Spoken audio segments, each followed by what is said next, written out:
So guys, আমরা খুব তাড়াতাড়ি এই Bengali wrestling talk show Shubham Dutta show এর 1000 এপিসোড কমপ্লিট করতে চলেছি। কিন্তু হ্যাঁ, এটাও ঠিক যে জুলাই মাস অবধি ডেলি ভিডিও তো আসবে না, কিন্তু হ্যাঁ সানডে সানডে যে আমরা ধামাল করব সেটার আমি গ্যারেন্টি দিচ্ছি। কিন্তু তার থেকে শুরু করে আমাদের আনফিল্টার সেকশন বন্ধ হয়ে গেল, কারণ প্রচুর কপিরাইট পড়ছিল, আর ভাই কপিরাইট নিতে পারছি না, তাই জন্য আমরা মিমস রিভিউ বন্ধ করে দিয়েছি। কিন্তু হ্যাঁ, আমি ভাবছি এবার শুরু করব কিউএনএ সেশন। আর হ্যাঁ, তোমরা উৎপটান কোয়েশ্চেন করবে আর আমিও ধামাকা আনবো, নো ডাউট। কিন্তু হ্যাঁ, তার আগে আমি চাই যে তোমরা 2.5k সাবস্ক্রাইবার কমপ্লিট করো, কারণ অবভিয়াসলি ভাই তোমরা খালি আমাকে ভালোবাসা দাও, দেখো আমি তোমাদেরকে কি বাওয়াল দিই। সো গাইস, এই এপিসোডে আমরা ডিসকাস করব কালকে স্ম্যাকডাউনে যেটা চেষ্টা করা হলো। আর হ্যাঁ, সত্যি বলতে গেলে এরপর তো আরো বেশি কোডি রোডসকেই ক্রিটিসাইজ করা হচ্ছে, বলছে যে ভাই কোডি রোডসের নিজস্ব কোনো স্ক্রিপ্টই নেই, মানে ওনার কোনো স্টোরি লাইনের স্ক্রিপ্টই নেই, মানে উনি রোমান রেন্সের কাছে হারলো, তারপরে আমরা দেখলাম যে রতে ব্রক লেসনার পিটিয়ে দিল। সেম অ্যাঙ্গেল হয়েছিল, যেমন অবভিয়াসলি তোমরা জানো যে সেই রক আর জন সিনা রেসলম্যানিয়া 28 ম্যাচ জন সিনা হেরে গেল, তো পরের রতে ব্রক লেসনার পিটিয়ে দিল। তো সেম অ্যাঙ্গেল, তারপরে 29-এ জন সিনা রককে হারিয়ে চ্যাম্পিয়ন হলো, তো সেমই হলো 40-তে রোমান রেন্সকে কোডি রোডস হারিয়ে চ্যাম্পিয়ন হলো। আর এখন দেখো মার্ক হেনরির অ্যাঙ্গেলটাই এজে স্টাইলকে দিয়ে অ্যাজ এ রিটায়ারমেন্ট অ্যাঙ্গেল করে খুনসুটি করে একটা ড্রামা বিল্ড করে সেম থিং করলো কোডি রোডস আর এজে স্টাইলের স্টোরি লাইন। তো প্রচুর ফ্যানরা মানে এখানে ক্রিটিসাইজ করছে, কালকে টুইটারে পুরো ভরা ভরা মানে ভরা ভরা টুইট এসছে যে ভাই সেম স্টোরি লাইন একই করে দিয়েছে। দেখো ফার্স্ট অফ অল যদি আমরা কথা বলি ভাই এজে স্টাইলের অ্যাঙ্গেলটা কি ছিল, তো আমরা এজে স্টাইলের অ্যাঙ্গেলটা এরকম দেখেছিলাম যে হ্যাঁ, king and queen of the ring PL এর আগে এরকমই অ্যাঙ্গেল ছিল যে হ্যাঁ এজে স্টাইল ডিমান্ড করছিল ওয়ান মোর টাইটেল অপরচুনিটি, তো নিক অর্টিস বলেছিল যে তোকে আর্ন করতে হবে। তো এজে স্টাইল তখন বললো যে ভাই আমার তো আর এখন সময় নেই, তো আমাকে যা করতে হবে এখনই করতে হবে। অ্যান্ড তারপরে আমরা দেখলাম যে এজে স্টাইল নিক অর্টিসকে বললো যে হ্যাঁ আমি কোনো একটা বড় সিদ্ধান্ত নেবো। আর অবভিয়াসলি আমাদের মনে হচ্ছিল কি হতে চলেছে, তাহলে কি সত্যি সত্যি এজে স্টাইল এবার রিটায়ারমেন্ট নেবে বা এমন কিছু করতে চলেছে। আর সেম থিংই আমরা দেখলাম যে হ্যাঁ উনি পুরো স্যুট বুট পরে আসলেন, আর উনি নিক অর্টিসকে এটা বললেন যে আমি আজকে সেই সিদ্ধান্তটা নেব, তো ওটা ওনাকে নিতেই হবে। তারপর আমরা দেখলাম যে ব্যাক স্টেজে সবার সাথে তিনি মিট করছেন, তিনি এলএ নাইটকে অ্যাজ এ রেসপেক্ট দিয়েছেন, তিনি original club Luke Gallows Karl Anderson তাদেরকে অ্যাপ্রিসিয়েট করেছে। অবভিয়াসলি বলা চলে যে মানে আমরা এটা ভাবছিলাম যে ভাই অ্যাঙ্গেল কি হচ্ছে। নর্মালি এজে স্টাইল যেখানে তার আগে বলেছিল যে ভাই হ্যাঁ আমি হিল ক্যারেক্টার যথেষ্ট বেস্ট ভাবে মানে পারফর্ম করবো, আমি ডমিনিক মিস্ট্রিওর থেকেও সব থেকে বেশি হিট জেনারেট করার চেষ্টা করবো, আমি সব থেকে বেশি মানে নেগেটিভ ক্যারেক্টার প্লে করবো। কিন্তু এজে স্টাইল কিন্তু ওই টাইমে কিন্তু ইন্টারভিউতে বলেছিল যে ভাই হ্যাঁ ডমিনিক মিস্ট্রিও হতে পারে সব থেকে বেশি হেটেড পার্সন রাইট নাও, কিন্তু আমি আরো বেশি হেট জেনারেট করতে পারি। তো অবভিয়াসলি এজে স্টাইল হঠাৎ করে ঘুরে গেল কি করে, তো এটা প্রচুর ফ্যানটা কিন্তু শকিং ছিল যে ভাই কিছু না কিছু তো একটা অ্যাঙ্গেল হবে। সেম থিং আমরা দেখলাম যে প্রথমে এজে স্টাইল অ্যাজ এ অ্যাড্রেস করলো তার ফিউচারকে নিয়ে, তিনি বলেন যে হতে পারে আমি এখন ফিনোমিনাল রেসলার না হতে পারি কিন্তু ফিনোমিনাল ফাদার হবো। তো অবভিয়াসলি কিচ্ছু হয়ে যাচ্ছে না ভাই অ্যাঙ্গেল কি হতে চলেছে। ইভেন এজে স্টাইলকে কোডি রোডসটা অ্যাপ্রিসিয়েট করলো, রিংয়ে উঠে এসে কিন্তু সাডেনলি শকিংলি একটা হিউজ স্ট্রাইক দিল আমাদের ফিনোমিনাল ওয়ান। আর সেখান দিয়ে আমরা দেখলাম যে হ্যাঁ ভাই এজে স্টাইল একদম পুরো রুথলেস অ্যাটাক কোডি রোডসের উপর। সত্যি বলা চলে যে হ্যাঁ এজে স্টাইল এর আগেও কিন্তু প্রচুরবার হিল ট্রিক ইউজ করেছে, প্রচুরবার তার হিল টার্ন হয়েছে, কিন্তু এই অ্যাঙ্গেলটা কিন্তু যথেষ্ট বেশি দরকার ছিল। ডেফিনেটলি তার যেরকমভাবে ফিজিক হয়েছে তো তার সাথে এজে স্টাইলকে প্রচুর বেশি স্যুট করার দরকার ছিল, সেরকমভাবে অ্যাঙ্গেল হয়েছে। কিন্তু এখানে গাইস অনেক প্লট আছে যেগুলোকে নিয়ে ডিসকাশন করা। দেখো ফার্স্ট অফ অল তো আমরা বুঝতেই পারছি যে হ্যাঁ এজে স্টাইল আর কোডি রোডসের যখন ব্যাকল্যাশে ম্যাচটা হলো, দেখো ম্যাচটা তো 5 স্টার লেভেলের হয়েছে নো ডাউট, কিন্তু আমরা সবাই বলছিলাম যে এর মধ্যে কোনো স্টোরি লাইন ছিল না, কারণ কোডি রোডস রোমান রেন্সকে হারিয়েছে, তার অ্যারাউন্ডে কত কিছু ছিল ভাই। রক কোডি রোডসকে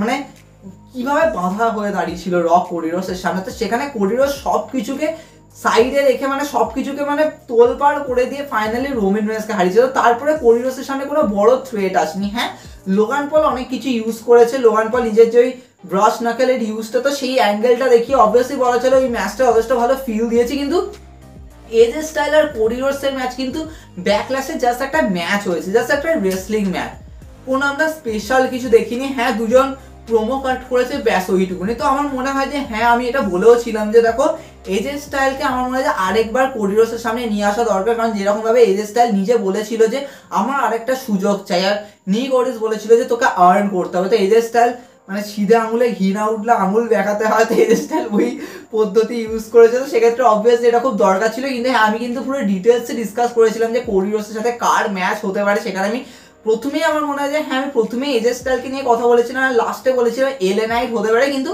এখন তো যা বোঝা যাচ্ছে ভাই এলএ নাইট এখন পুরো পেছনে পড়ে আছে লোগান পলে, কিচ্ছু বলার নেই ভাই, এলএ নাইট ছেড়ে দেবে না। এলএ নাইট বলেছে আমি ইউএস টাইটেল নিয়েই ছাড়বো তোর থেকে। তো আমার মনে হয় এখন থেকে না এই হাইপটা বিল্ড করা খুব দরকার যে হ্যাঁ ভাই এলএ নাইট আর লোগান পলের ম্যাচটা, মানে হয়তো ফ্যান্সরা বলবে ভাই লোগান পল ক্লিভল্যান্ডে হেরে যাবে, এটা প্রচুর আজব। তো সেক্ষেত্রে আমার মনে হয় হ্যাঁ এখন থেকে এলএ নাইট আর লোগান পলের পুরো খুনসুটি শুরু তো হয়ে গেছে, বুঝতেই পারছো। তো সেক্ষেত্রে আমার মনে হয় এটা প্রচুর লেজিট হবে। কিন্তু যদি আমরা এখানে চলে আসি ভাই এজে স্টাইল আর কোডি রোডসের ম্যাচ, তাহলে অবভিয়াসলি বলা চলে যে হ্যাঁ ক্ল্যাশ অ্যাট দি ক্যাসেলে হতে চলেছে, নো ডাউট। তো সেক্ষেত্রে দেখো এই ম্যাচের স্টোরি লাইন এরকমই যে হ্যাঁ এজে স্টাইলের একটা শেষ সুযোগ, মানে এজে স্টাইল এরপরে আর কোনো সুযোগ পাবে না, তো এটা একটা লাস্ট সুযোগ। আমার মনে হয় যে নিক ওডিস হয়তো নেক্সট স্ম্যাকডাউনে এটাই বলবে এজে স্টাইলকে যে নে তুই কোডি রোডসের উপর অ্যাটাক করেছি, এবার যদি কোডি রোডস তোকে চায় যে হ্যাঁ এই ম্যাচটা হোক তবেই কিন্তু ম্যাচ হবে, না হয়তো আমি অফিসিয়াল করতে পারবো না। আমার মনে হয় যে হ্যাঁ কোডি রোডস তো অ্যাকসেপ্ট করবে যে ঠিক আছে চল তুই লাস্ট চান্স চাস, তো আমি তোকে দিয়ে দেবো লাস্ট চান্স, তো ডেফিনেটলি। তো সেক্ষেত্রে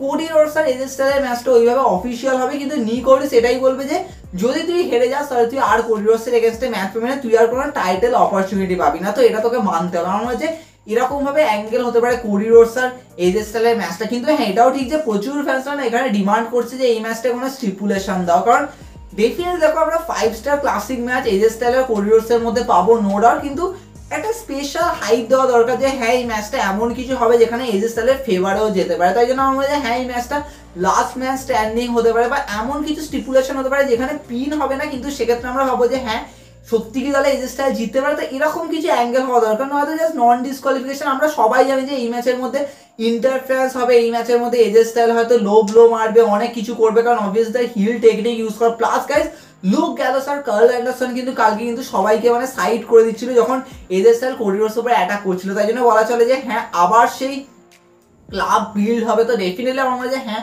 হতেই পারে, নো ডাউট। কারণ এই মুহূর্তে দেখো এটাও ঠিক যে আমরা সবাই চাই যে এজে স্টাইল সেপারেট থাকুক, কিন্তু এটাও ঠিক যে এজে স্টাইল হিল ক্যারেক্টারটাকে ইউজ করার জন্য একটুখানি তার সাইডে মানুষ থাকা দরকার। আমার মনে হয় যে সেটা খুব ভালো হয় যে হ্যাঁ ফ্যাকশন হিসেবে থাকুক। তো সেক্ষেত্রে না আমি চাই না যে ক্লাব কোনো ম্যাচ খেলবে, কিন্তু জাস্ট এজে স্টাইলের সাইডে সাইডে থাকবে। আর হ্যাঁ এটা ঠিক যে এজে স্টাইল কোডি রোডসের ম্যাচে ইন্টারফারেন্স হবে, যেমন সেই জন সিনা এজে স্টাইলের স্টোরি লাইনে যেরকম হয়েছিল, তো ওরকম ভাবে অ্যাঙ্গেল হবে। তাই আমার মনে হয় যে এটা হলে যথেষ্ট সেরা হবে। প্লাস আমরা দেখবো যে হ্যাঁ এজে স্টাইল প্রচুর হিল টেকনিক ইউজ করবে, কিন্তু লাস্টে গিয়ে কোডি রোডস টাইটেল রিটেন করবে। এটা তোমরা সবাই, এটা আমার কোনো মনে হয় না যে কেউ ভাববে যে হ্যাঁ এই মুহূর্তে এজে স্টাইল যেহেতু এত ফিউরিয়াস হয়ে রয়েছে তো এজে স্টাইলের হাতে টাইটেল দিয়ে দাও, কারণ এজে স্টাইল এরপরে আর টাইটেল অপরচুনিটি পাবে না। দেখো এটা ঠিক যে এজে স্টাইলকে কিছু না কিছু ভাবে ইউজ তো ডব্লিউডব্লিউই করবে। এই মুহূর্তে সত্যি মনে হচ্ছে প্রচুর ফ্যান্সরা কথা বলতে পারে এজে স্টাইল সত্যি কি আর এরপরে চ্যাম্পিয়নশিপের মানে টাইটেলে আসবে, মানে পোস্টারে আসবে, এটা প্রচুর মানে আজব ব্যাপার। আমার মনে হয় যে হ্যাঁ ডব্লিউডব্লিউই একবার করতে পারে, কিন্তু এটা প্রচুর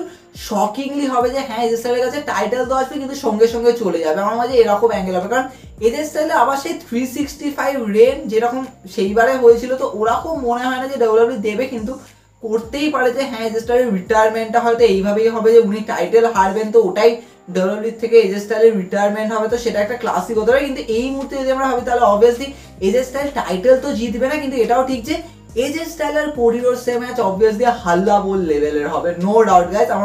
আমার মনে হয় যে এর মধ্যে তোমরা স্টিপুলেশন অ্যাড করো, সমস্ত কিছু অ্যাড করো। আদারওয়াইজ হ্যাঁ আমরা সবাই জানি যে এখানে এমন কিছু হবে রেফারি উল্টে পড়ে যাওয়া, তো ওদিকে পুরো কি বলবো মানে লুক গ্যালোস কার্ল অ্যান্ডারসন মিলে অ্যাটাক করবে, ম্যাজিক কিলার করবে কোডি রোডসের উপর, still Cody Rhodes kick out করবে, তো সমস্ত কিছু হবে কোডি রোডসের সাইড থেকে। কোডি রোডস সমস্ত কিছু কিক আউট করে দেবে। লাস্টে আমরা দেখবো যে 3টে ক্রস রোড ওনাকে মারতেই হবে, কারণ এরপরে হতে পারে ব্যাকল্যাশে হয়ে গেছে, কিন্তু এবারে তোমাকে একটুখানি স্ট্রং দেখাতে হবে এজে স্টাইলকে। তো সেক্ষেত্রে 3টে ক্রস রোড মেরে কোডি রোডস এজে স্টাইলকে সাকসেসফুলি হারিয়ে টাইটেল রিটার্ন করে নেবে। কিন্তু হোয়াট নেক্সট ফর এজে স্টাইল? দেখো আমার কেন জানি মনে হচ্ছে যে এই ম্যাচটা জাস্ট ডব্লিউডব্লিউই কোনো একটা বড় স্টোরি লাইন বানানোর জন্য তৈরি করেছে, কারণ এটা তোমাদের মনে হচ্ছে যে এজে স্টাইল এখন সাডেনলি রিটায়ারমেন্টের অ্যাঙ্গেল কেন নিল? মানে এটা এরকম মনে হচ্ছে ভাই হ্যাঁ এজে স্টাইল কোডি রোডসের সাথে যে ম্যাচটা মানে পাবে, এটা জাস্ট ওয়ান টাইম ম্যাচ হবে, মানে এরপরে আর এজে স্টাইলের টাইটেল অপরচুনিটি পাবে না। তো তারপরে এজে স্টাইল কিভাবে নিজেকে এগোবে, তো তাই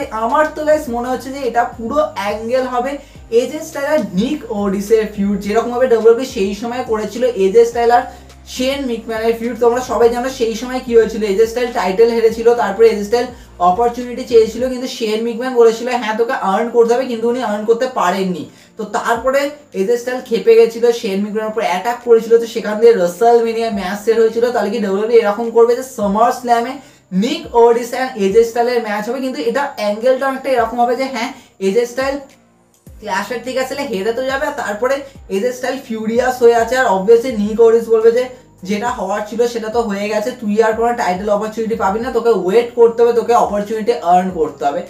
তো সেরকম অ্যাঙ্গেল কিন্তু হতে পারে যে ডব্লিউডব্লিউ হয়তো করলো যে নিক ওডিসের উপর এজে স্টাইলই হয়তো অ্যাটাক করলো, লাস্টে গিয়ে জানা যাবে, আর সেখান দিয়ে নিক ওডিস আর এজে স্টাইলের স্টোরি লাইন স্টার্ট হবে, সেটা আমরা সামার স্ল্যামে দেখতে পাবো। দেখো আমার মনে হয় যে এই অ্যাঙ্গেলটা হলে হ্যাঁ এজে স্টাইলকে অবভিয়াসলি ফিচারও করা হবে, কিন্তু এটাও ঠিক যে তারপরে কি ভাই এজে স্টাইল আর নিক ওডিসের ম্যাচ তো হয়ে গেল, কিন্তু তারপরে এটা হতে পারে যে ডব্লিউডব্লিউ হয়তো নিক ওডিসকে এরকমই দেখালো যে ভাই নিক ওডিস এজে স্টাইলকে ফায়ার করে দিল স্ম্যাকডাউন থেকে, যে হ্যাঁ ভাই তুই আমার সাথে ম্যাচ খেলেছিস, তো হোয়াট এভার। আমার মধ্যে নিক ওডিস হেরেও যেতে পারে ম্যাচটা, কারণ নিক ওডিস জিতলে হতেও পারে যে নিক ওডিস জিতে গেল, কারণ তার ফার্স্ট ম্যাচ বলে কথা তো অবভিয়াসলি প্রচুর বিগার, তো সেক্ষেত্রে নিক ওডিস ধরে জিতেও গেল। তারপরে নিক ওডিস হয়তো এরকমই স্টোরি লাইন রাখলো যে ভাই আমি তোর সাথে ম্যাচ খেলবো, কিন্তু যদি তুই ম্যাচে হারিস তাহলে তোকে স্ম্যাকডাউন থেকে চলে যেতে হবে, এরকমই অ্যাঙ্গেল হতে পারে। মানে এটা একটু ঠিক এরকম ব্যাপার, সেই তোমাদের মনে আছে শেন মিকম্যান আর ড্যানিয়েল ব্রায়ানের ম্যাচ হয়েছিল কেভিন ওভান্স অ্যান্ড স্যামি জেনের এগেইনস্টে, তো সেখানে শেন মিকম্যান ড্যানিয়েল ব্রায়ান জিতে যায়, তো তারপরে ওরা স্ম্যাকডাউন থেকে চলে যায়, তো রতে গিয়ে ঢোকে।